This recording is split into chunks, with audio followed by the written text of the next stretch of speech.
Selamat datang di kanal Hakim Medsos, tempat di mana sejarah tidak sekadar diceritakan, tetapi dibedah.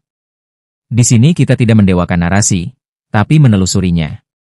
Kita tidak menerima begitu saja klaim-klaim besar, terutama jika sejarah tak pernah memberi tempat yang layak bagi tokoh-tokoh yang katanya penting. Jika kamu mencari ruang yang jujur dan kritis dalam membaca jejak sejarah, maka kamu telah masuk ke ruang yang tepat. Siapa Alwi bin Maimun Al-Qodah?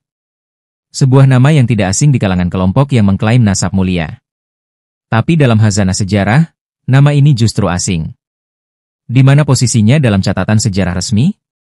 Mengapa tokoh yang diklaim punya hubungan langsung dengan penguasa besar dinasti Fatimiyah justru tak tercatat dalam literatur awal yang otoritatif?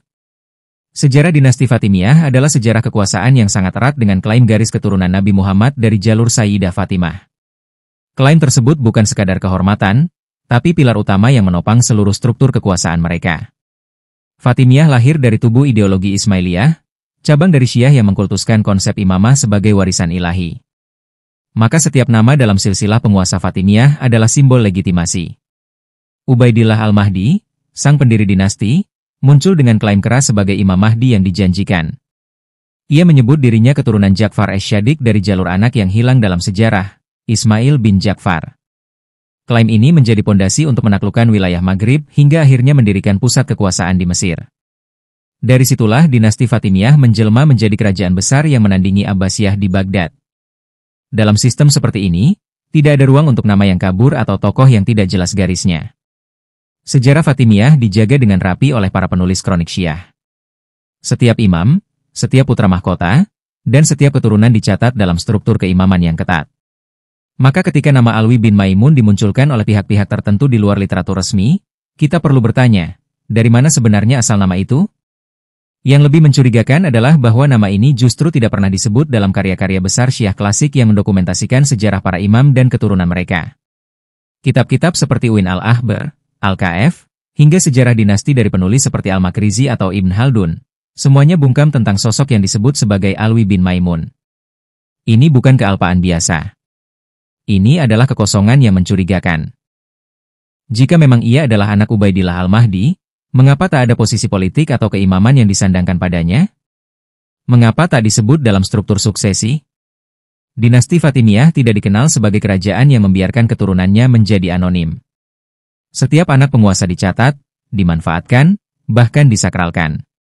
Maka jika ada yang mengklaim Alwi bin Maimun sebagai salah satu keturunan langsung dari Ubaidillah, tapi tak bisa menunjukkan di mana posisinya dalam struktur kekuasaan, maka klaim itu perlu diuji, bukan dipercaya. Lebih jauh lagi, nama Maimun sendiri bukan berasal dari jalur keturunan yang disepakati para sejarawan. Ia adalah sosok ideolog, seorang pemikir radikal yang disebut sebagai tokoh di balik dakwah bawah tanah Ismailiyah. Maimun tidak pernah diakui sebagai imam. Ia adalah tokoh yang diselimuti bayang-bayang konspirasi dan aktivisme rahasia. Maka apakah mungkin seseorang seperti Alwi lahir dari figur sekompleks dan sekontroversial itu, namun hadir dalam sejarah sebagai sosok nasab suci? Nama Alwi bin Maimun tidak hanya problematik karena tidak ditemukan dalam teks klasik, tapi juga karena ia hadir dari ruang hampa sejarah, sebuah ruang yang biasanya ditempati oleh tokoh-tokoh rekaan. Tokoh-tokoh yang dihidupkan berabad-abad kemudian demi menyambung tali silsilah yang putus. Maka bisa jadi, nama ini bukanlah produk dari sejarah, tapi produk dari kebutuhan sosial, religius, atau bahkan politis. Untuk menjawab itu semua, kita harus menyusuri akar dinasti yang diklaim sebagai sumber asal. Dinasti Fatimiyah tidak bisa dipahami hanya dari permukaan. Kita harus kembali ke awal, ke saat mereka belum berkuasa, ke masa ketika kekuasaan dibangun dari dakwah rahasia, jaringan ideologis, dan pertarungan dengan otoritas resmi kekhalifahan Abbasiyah. Dan dari sanalah kita akan mulai bagian berikutnya, menelusuri awal berdirinya dinasti Fatimiyah, bagaimana mereka menegakkan kekuasaan atas nama Ahlul Bait, dan siapa saja tokoh kunci yang memainkan peran penting dalam membentuk narasi mereka. Dinasti Fatimiyah, kekuasaan atas nama Ahlul Bait. Untuk memahami misteri nama Alwi bin Maimun, kita tidak bisa langsung melompat ke silsilah. Kita harus kembali pada akar kekuasaan yang diklaim sebagai tempat asalnya. Dinasti Fatimiyah tidak tumbuh dari tanah biasa. Ia bertunas di tanah ideologis, dipupuk oleh ambisi spiritual dan politik yang menyatu dalam sebuah gerakan bawah tanah. Fatimiyah bukan sekadar dinasti Arab, ia adalah manifestasi dari revolusi yang membungkus dirinya dalam kesucian nasab. Di masa ketika kekuasaan Abbasiyah mulai melemah dan otoritas religius mereka dipertanyakan, muncul jaringan Syiah Ismailiyah yang menyebar diam-diam di wilayah Afrika Utara. Di antara jaring-jaring itu, nama Ubaidillah bin Al-Husain mulai muncul. Seorang pria yang tidak hanya membawa ajaran, tapi juga klaim sebagai keturunan sah Nabi Muhammad dari jalur Fatimah dan Ali. Tapi ia berbeda dari keturunan Ali lainnya. Ia tidak hanya mengklaim nasab, ia mengklaim imamah. Ia menyebut dirinya sebagai Al-Mahdi Al-Muntashar, imam yang dinanti-nanti. Klaim ini bukan hal kecil. Dalam doktrin Ismailiyah, imam bukan sekadar pemimpin agama. Ia adalah wakil Tuhan di bumi. Maka saat Ubaidillah muncul dengan klaim ini, ia tidak hanya menantang otoritas Abbasiyah di Baghdad, tapi juga menantang seluruh struktur legitimasi dunia Islam saat itu. Setelah melalui perjalanan panjang dan persekongkolan politik, Ubaidillah berhasil menaklukkan wilayah Ifriqiya, kini wilayah Tunisia dan sekitarnya, dan mendirikan kekuasaan baru. Ia menyebutnya Daulah Fatimiyah, sebuah nama yang dengan sengaja dipilih untuk menegaskan garis keturunan dari Fatimah Az-Zahra. Maka sejak saat itu, kekuasaan Fatimiyah berdiri bukan hanya sebagai kerajaan, tapi sebagai bentuk keimaman dalam wujud negara. Ubaidillah kemudian menetapkan kota Mahdiyah sebagai pusat kekuasaan. Di sana ia mengatur sistem pemerintahan yang dibalut ideologi Ismailiyah, mengangkat para dai, menyebarkan doktrin, dan membentuk lembaga-lembaga resmi yang menopang otoritas imam.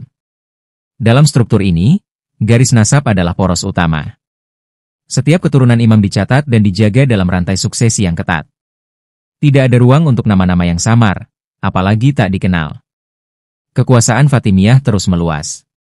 Dari Afrika Utara, mereka menaklukkan Mesir, membangun kota Kairo, dan menjadikannya pusat kekuasaan baru. Al-Azhar didirikan sebagai pusat penyebaran ideologi Syiah Ismailiyah. Di titik inilah, dinasti Fatimiyah mencapai puncak kejayaannya. Mereka menyaingi Abbasiyah secara politik dan religius. Dunia Islam terbelah. Di satu sisi Baghdad, di sisi lain Kairo.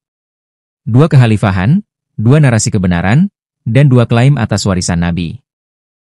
Namun di tengah kejayaan itu, satu hal tetap konsisten. Struktur nasab tetap dikendalikan dengan ketat.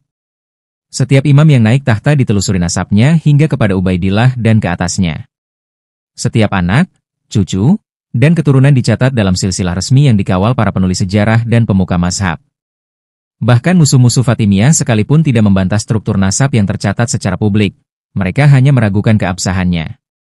Tapi tak seorang pun menyebut adanya tokoh bernama Alwi bin Maimun dalam sistem ini. Tidak ada jejak Alwi bin Maimun dalam sejarah penaklukan Fatimiyah. Ia tidak muncul di Mahdiyah, tidak di Kairo, tidak di antara anak-anak Ubaidillah yang tercatat dalam silsilah, bahkan tidak dalam struktur dakwah Fatimiyah yang tersebar di Syam dan Hijaz.